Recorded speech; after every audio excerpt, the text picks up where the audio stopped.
Cuando uno lee la Biblia, ¿verdad? Uno se da cuenta que la oración es parte de la vida de los discípulos de Jesucristo.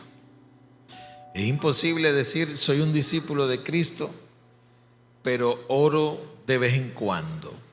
Tu vida tiene que ser una vida de oración. Entonces, hemos declarado, y yo creo que usted recuerda muy bien que en la última reunión del año 2025, del año pasado, el Señor nos dio una palabra: el gorrión halla casa y la golondrina haya nido donde poner sus polluelos cerca de tus altares, Señor. Y declaramos que así como esta historia del jardín de Chukein en Japón revela cómo los árboles de ginkgo biloba resistieron la bomba atómica y aún permanecen, dijimos que este era un tiempo, un año de crecimiento. Era un año donde muchas almas van a venir a los pies de Cristo. Lo estamos viendo. Yo veo la misericordia del Señor, el amor del Señor tocando los corazones. Dios es el que toca los corazones, no lo hacemos nosotros. La pregunta es, cuando Dios quiere tocar a alguien, cuando Dios quiere entregarle el mensaje a alguien, ¿a quién va a usar? En la Biblia encontramos unos eventos bien particulares. Y hay dos eventos muy típicos en la Biblia, muy únicos. Dice que había un hombre llamado Balaán, al que le habían contratado para que maldijera al pueblo de Dios. Y este hombre, Dios le dice, ni se te ocurra hacer eso. Pero él desoyó a Dios y fue a hacer lo que le estaban pidiendo, le estaban pagando para eso. Este era un mercenario. Y cuando va en esto, el asna donde él iba montado, dice que el asna vio al ángel del Señor, y el asna, o sea, la burrita, vio al ángel del Señor y Balaán no la vio. La burrita se arrima, sacándole el cuerpo al ángel, se arrima y aprisiona al profeta, se queda aprisionado y castigaba a la burrita para que lo liberara. La burra le habló a Balaán y le dijo, ¿por qué me castigas? ¿Por qué me maltratas? Un evento bien típico. Pero luego encontramos esta historia donde el Señor le dice a Pedro, mira, pues Pedro le hablaba al Señor de su lealtad, de su fidelidad, y el Señor le dice, mira, te voy a decir algo. Hoy tú me vas a negar 3 veces antes que el gallo cante. Y efectivamente Pedro niega a Jesús 3 veces. El gallo canta y Pedro recuerda lo que le había dicho el Señor, con lo cual entendemos que el gallo le habló a Pedro más que un canto. Para los demás fue un canto de gallo de madrugada.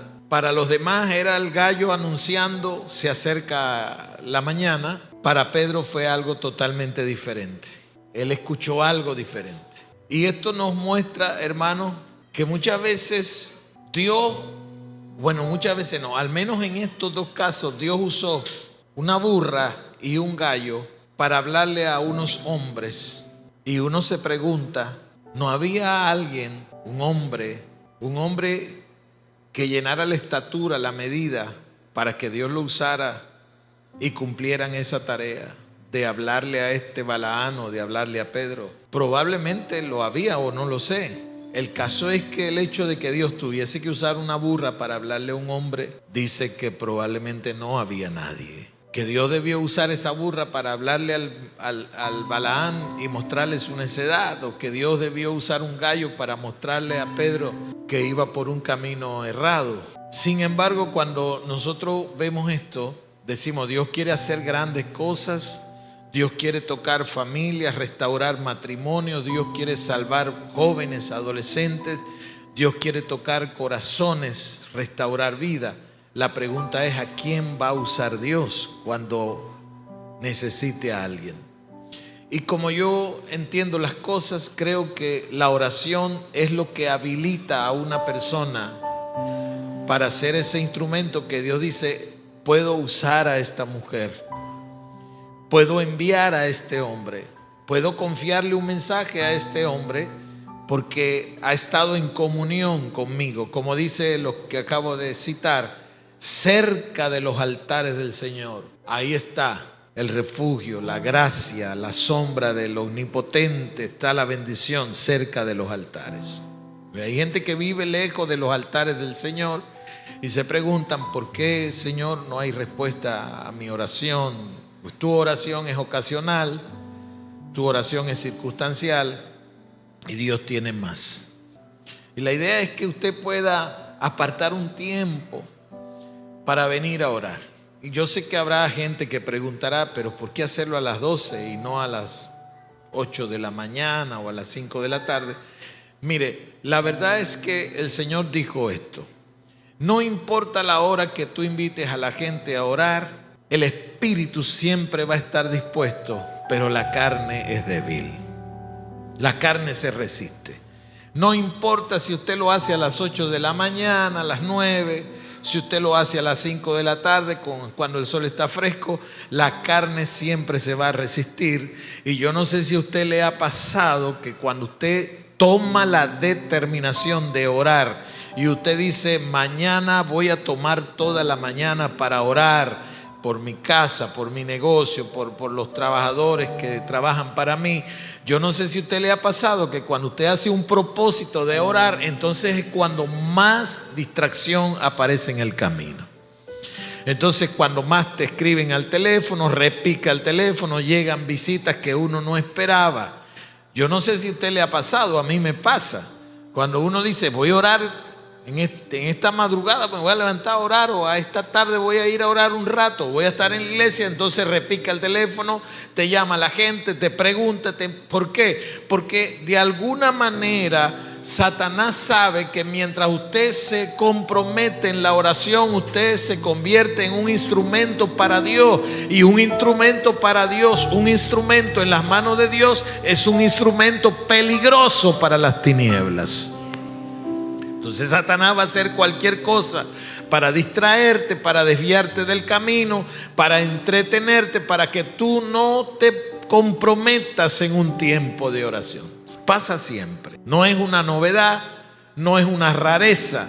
Pasa siempre. Cada vez que usted diga: voy a orar. Si usted dice: esta Semana Santa yo no voy a ir a la playa, yo me voy a consagrar al Señor y voy a orar la semana. Y usted dice: voy a orar. Mire, le van a llover invitaciones. Pues hay que ser muy espiritual para discernir cuando algo viene del Señor y cuando algo no viene del Señor. Estoy tratando de demostrarte cómo, si usted decide tomar un tiempo para orar, Satanás se le va a parar al frente. Lo importante es que tú entiendas: este día yo voy a tomar un momento para ir a orar. Amén. Entonces, ¿qué estamos diciendo? Estamos diciendo que es importante. Jesús oraba siempre. Jesús no oraba de vez en cuando. Jesús oraba siempre. Y la Biblia dice muy claramente en Marcos capítulo 1 que Jesús se levantaba muy de mañana, cuando aún era muy oscuro, a orar. Y no solamente Jesús oraba, le enseñó a sus discípulos a orar. Y Jesús le dijo a sus discípulos: señores, ustedes tienen que velar y orar para que no entren en tentación. Tentación vamos a tener siempre todos. Pero hombre, es lógico, es obvio. Todos pasamos por tentaciones todos los días. Pero el Señor dijo: para que no caigas en la tentación, para que no entres en esa tentación, mantente velando y orando. Ore un rato y luego siga su camino, porque este es el tiempo donde Dios está buscando gente que pueda ser habilitada para los propósitos del reino. Amén. Entonces Jesús oraba siempre. enseñó a sus discípulos a orar, y en el momento más angustiante de su vida, en el momento más estresante de su vida, en el momento cuando estaba más afligido, Jesús estaba orando. A veces nosotros decimos, estoy pasando por un momento de prueba bien difícil, y le pregunta a la gente, ¿qué está haciendo? Bueno, ahí estoy luchando, batallando, pero estás orando. Porque si algo nos enseña el Señor Jesucristo, es que cuando Él estaba en su momento más difícil, Jesús estaba orando. Miren la oración de Jesús en Mateo capítulo 26, versículo 36. Dice: entonces llegó Jesús con ellos a un lugar que se llama Getsemaní, y dijo a sus discípulos: sentaos aquí, entre tanto que voy allí y oro. ¿A dónde iba el Señor? Iba a un lugar más apartado a orar. Y tomando a Pedro y a los dos hijos de Zebedeo, comenzó a entristecerse y a angustiarse en gran manera. Es decir, la angustia que sentía el Señor no era una angustia normal, era una angustia extrema. Entonces Jesús les dijo: mi alma está muy triste hasta la muerte, quedaos aquí y velad conmigo. Y yendo un poco adelante, se postró sobre su rostro, orando y diciendo: Padre mío, si es posible, pase de mí esta copa, pero no sea como yo quiero, sino como tú quieres. Y aquí hay un secreto muy importante. Hay momentos en nuestra vida cotidiana, donde debemos tomar decisiones y no tenemos muy claro el panorama, no sabemos si ir a la derecha o ir a la izquierda. Y en esos momentos es donde necesitamos orar al Señor, porque si algo necesitamos aprender es a seguir la voluntad de Dios, aunque nos parezca dura, aunque nos parezca difícil, aunque nos parezca lo más extremo posible, necesitamos hacer la voluntad del Señor.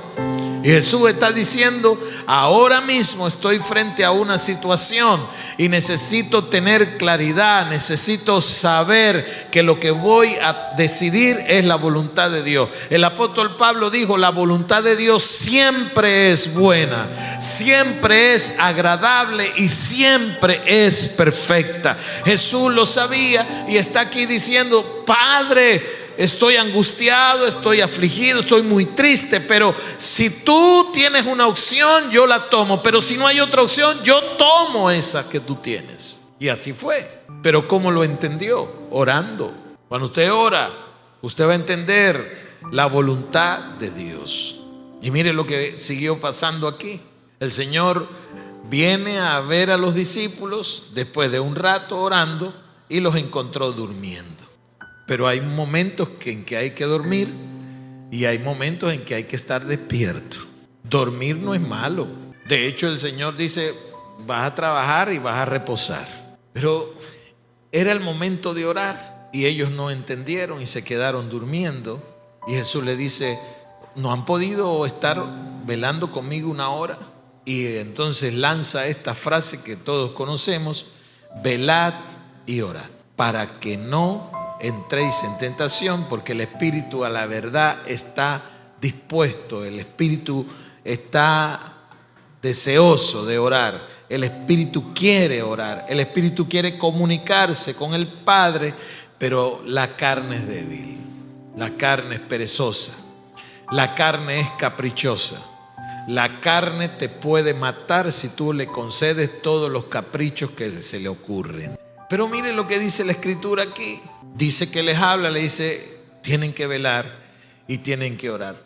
Nosotros aprendemos de la iglesia primitiva. La iglesia primitiva oraba. La iglesia primitiva oraba. Usted lee el libro de los Hechos y va a encontrar muchos eventos donde la iglesia lo que hacía era orar. Vamos a orar, vamos a orar. En una ocasión pusieron preso al apóstol Pedro y al apóstol Juan. En Hechos capítulo 4 se relata la historia de este evento, porque Pedro y Juan oraron por un paralítico. El paralítico se sana, se arma un alboroto en el pueblo, habían unos que estaban en contra, unos a favor, y a causa del alboroto, el apóstol Pedro y el apóstol Juan terminan presos. Entonces, presos, castigados, amenazados de que no podían hablar en el nombre de Jesús. Y mientras ellos estaban en esa situación, la iglesia estaba orando. Miren, los ponen en libertad y llegan a la iglesia, y lo primero que hacen, versículo 23, ellos le cuentan a la gente lo que estaba pasando. Mire lo que dice versículo 31. Cuando hubieron orado, el lugar en que estaban congregados tembló, y todos fueron llenos del Espíritu Santo. Y dice que hablaban con coraje, con valentía la palabra de Dios. La iglesia oraba, y los lugares donde oraba la iglesia temblaban. Hacia allá estamos dirigiéndonos. Cuando la iglesia ora, las circunstancias se mueven, los lugares se mueven. Y voy a cerrar con este pasaje de Lucas capítulo 19. Estoy seguro que usted lo sabe, pero quiero tomar de allí 2 o 3 cosas. Lucas capítulo 19 dice que el Señor Jesús refirió una parábola sobre la necesidad de orar siempre y no desmayar. ¿Cuándo hay que orar? ¿Cuándo hay que orar? Y no desmayar.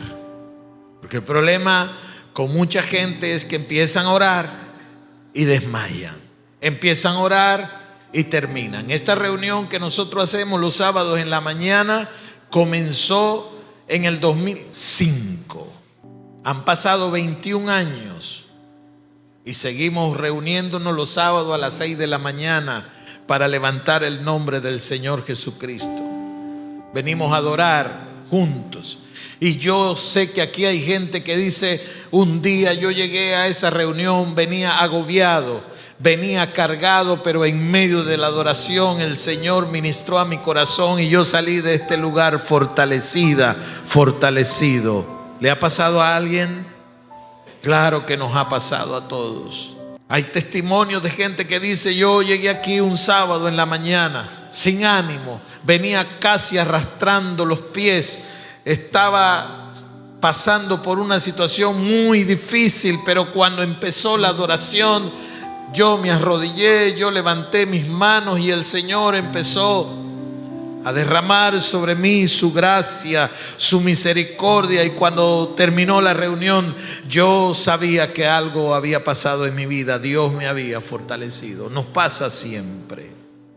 El problema con la gente es que entiende que es necesario orar y que es necesario orar siempre, pero somos frágiles, nos rendimos pronto, nos cansamos muy rápido, desmayamos muy rápido. Y el Señor dijo: yo les voy a contar una parábola que ilustra muy bien esa necesidad que tenemos de orar siempre y no desmayar. Y el Señor empieza a relatar esta parábola y dice: había en una ciudad un juez. Mire usted, había un juez que no temía a Dios ni respetaba a hombre. Mire el extremo que nos está ilustrando el Señor Jesucristo. Un juez en un pueblo que no tenía temor de Dios y que no tenía respeto por la voz de los hombres. Y había también en aquella ciudad una viuda, la cual venía a él diciendo: hazme justicia de mi adversario. Una viuda en aquella época probablemente era el eslabón más frágil de toda la cadena de la sociedad. Una viuda, una mujer sin un marido que hablara por ella, que la defendiera, que la protegiera. Era una viuda, estaba sola. Y sin embargo, esta viuda no consideró su situación, no dijo: ¿quién va a hablar por mí? ¿Quién me va a defender? Este juez ni siquiera me va a querer escuchar. Ella no hizo eso. Ella dice que iba constantemente delante de aquel juez y le decía: hazme justicia de mi adversario. Y él no quiso. Por algún tiempo este juez Se puso terco, pues. Sin embargo, después de ese tiempo, dice que dentro de sí habló y declaró esto: aunque yo no temo a Dios, ni tengo respeto a hombre, sin embargo, porque esta viuda me es molesta, le haré justicia, no sea que viniendo de continuo me agote la paciencia. Y dijo el Señor: oíd lo que dijo el juez injusto. El juez, el terco, el soberbio, que no tenía temor de Dios ni respetaba a hombre, dijo: ¿acaso Dios no hará justicia a sus escogidos que claman a Él día y noche?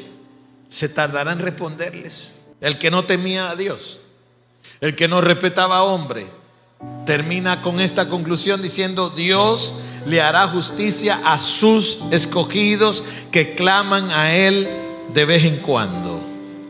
¿No? Siempre, día y noche. Y además agrega: se tardará en responderles. La respuesta es no.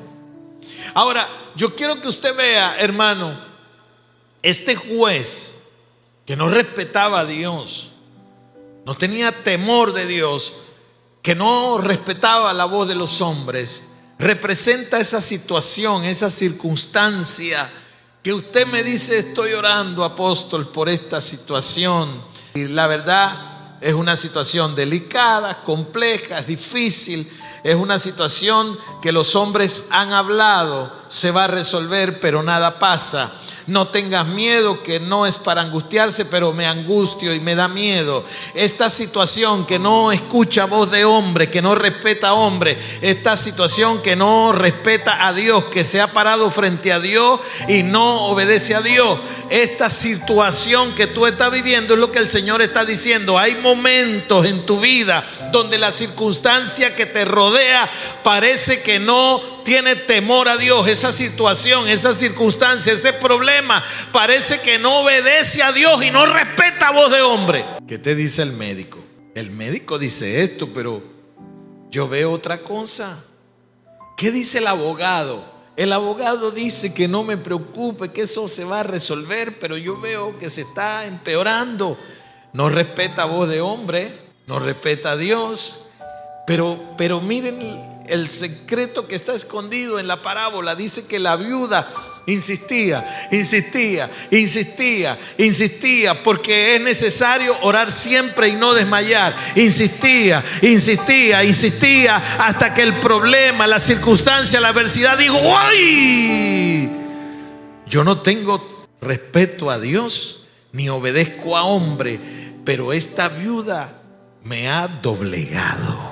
Esta insistencia de esta mujer me ha hecho pensar que es mejor que yo le responda, que es mejor que yo le entregue lo que está pidiendo, que es mejor que yo le devuelva lo que es de ella, que es mejor que yo atienda a su clamor, que es mejor que yo obedezca lo que ella está pidiendo, porque ya no se trata de mí, sino de ella. Amén. Y apóstol, usted ha pasado por momentos así. He pasado por situaciones donde lo que tenía al frente parecía que no respetaba a Dios ni obedecía la voz de los hombres, pero orábamos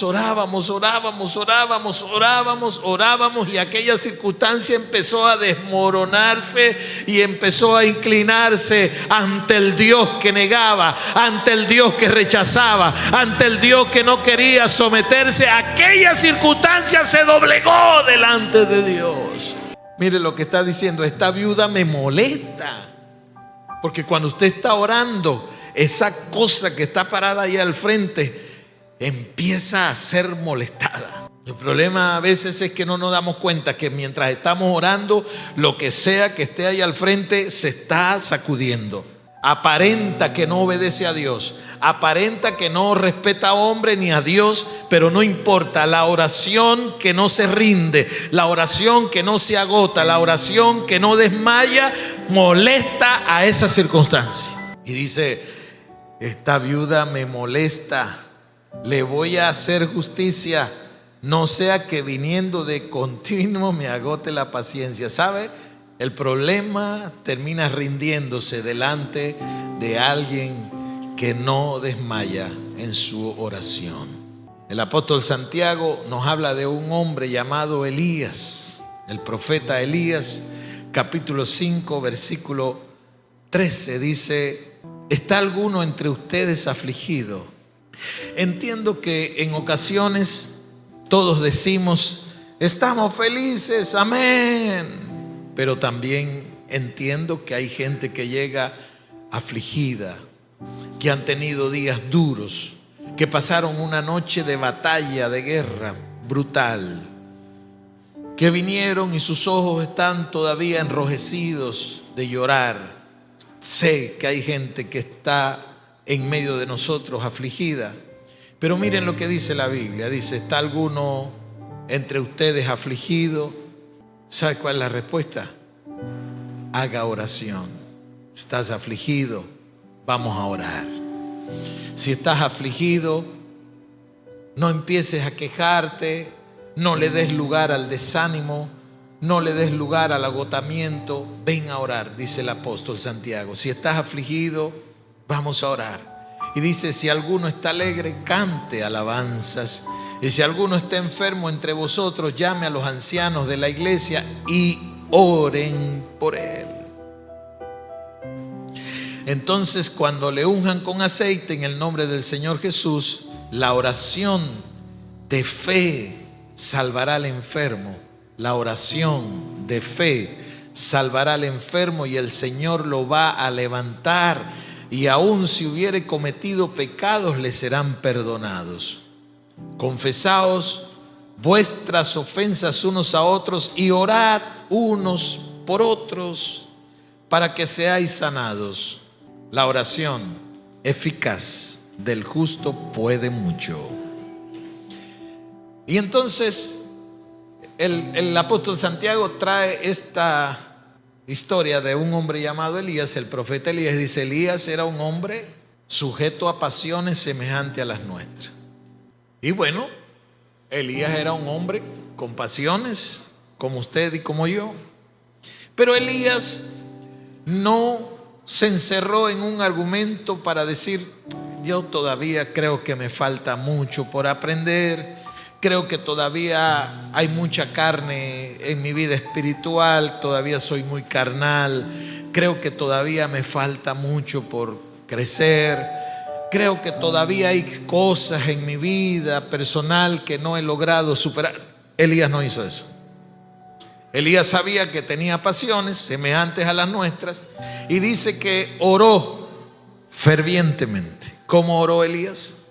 Con fervor. Elías oró fervientemente para que no lloviese, y no llovió sobre la tierra por 3 años y 6 meses. Y otra vez oró y el cielo dio lluvia y la tierra produjo su fruto. Cuando usted ora, el cielo responde. Y cuando usted ora, su oración produce fruto. Cuando usted ora, no cuando usted se queja, no cuando usted se distrae, no cuando usted se entretiene. Cuando usted ora, el cielo responde. Y cuando usted ora, su oración produce fruto. Porque la oración produce un efecto en el cielo, y lo que cae del cielo va sobre la tierra, cae en la tierra y la tierra produce fruto. Aleluya, aleluya. Gloria a Dios. Si tenemos que orar, claro que tenemos que orar, y bastante. Me encanta esta frase del apóstol Santiago, porque él dice: vean ustedes, Elías oró fervientemente y el cielo respondió a la oración del profeta Elías. Y luego, después de 3 años y medio, el profeta Elías volvió a orar y el cielo respondió una vez más. Porque cuando usted ora fervientemente, el cielo responde. Hay gente que ora, dicen: bueno, sí, yo oré hace como 15 días. ¿Y qué pasó? Bueno, yo estoy esperando respuesta, pero estás orando. Hay verbos aquí que no podemos pasar por alto. El Señor Jesús en Lucas 19 dice que relató una parábola sobre la necesidad de orar siempre y no desmayar. Y luego aquí encontramos a un hombre con pasiones, con defectos, con fallas, seguramente tenía muchas. Orando, dice, fervientemente, oró con fervor, oró con pasión, oró con determinación, y el cielo respondió. Está afligido, dice la Biblia, haga oración. Usted está afligido, no se rinda, no se entregue, haga oración, porque la oración hace que esa circunstancia que está frente a ti, que no teme a Dios, que no obedece a hombre, se doblegue y termine diciendo: te voy a entregar lo que estás pidiendo. Voy a orar con usted, y quiero que me entienda esto: no voy a orar por usted, voy a orar con usted, porque la Biblia dice que si alguno está afligido, haga oración. Póngase de acuerdo conmigo ahora, ahí donde usted está, en su sala, en su habitación, donde usted está mirando esta transmisión. Desde aquí yo oro con usted, y yo oro que toda aflicción que ha venido a tu vida, todo lo que vino a tu vida como un aguijón para lastimarte, para derribarte, para desviarte, para apartarte del camino que Él ha marcado para ti, yo declaro ahora en el nombre de Jesús que ese juez que se levantó contra ti para apoderarse de lo que es tuyo, que ha declarado: yo no obedezco a Dios y yo no escucho a hombre, ahora en el nombre de Jesús, que es sobre todo nombre, nombre que es sobre todo nombre, en el nombre de Jesús, ahora yo hablo esta palabra. Ese juez perverso que ha retenido lo que es tuyo, se rinde ahora en el nombre de Jesús. Se rinde ahora y entrega lo que no es suyo, lo que ha tenido de manera injusta, de manera ilegal, lo entrega ahora a tu vida en el nombre de Jesús, en el nombre de Jesucristo. Ahora mismo, como aquel juez declaró: me he agotado, mi paciencia se terminó, se rinde delante de la oración que persevera. En el nombre de Jesús, recibe ahora, ahí donde estás, recibe ahora. La aflicción se desvanece, se rinde la aflicción en el nombre de Jesucristo, en el nombre de Jesús. Toda enfermedad, toda demanda judicial viniendo contra ti, todo enemigo perverso que se levantó contra tu vida, en el nombre de Jesucristo, se doblega ahora. Ahora. Aleluya.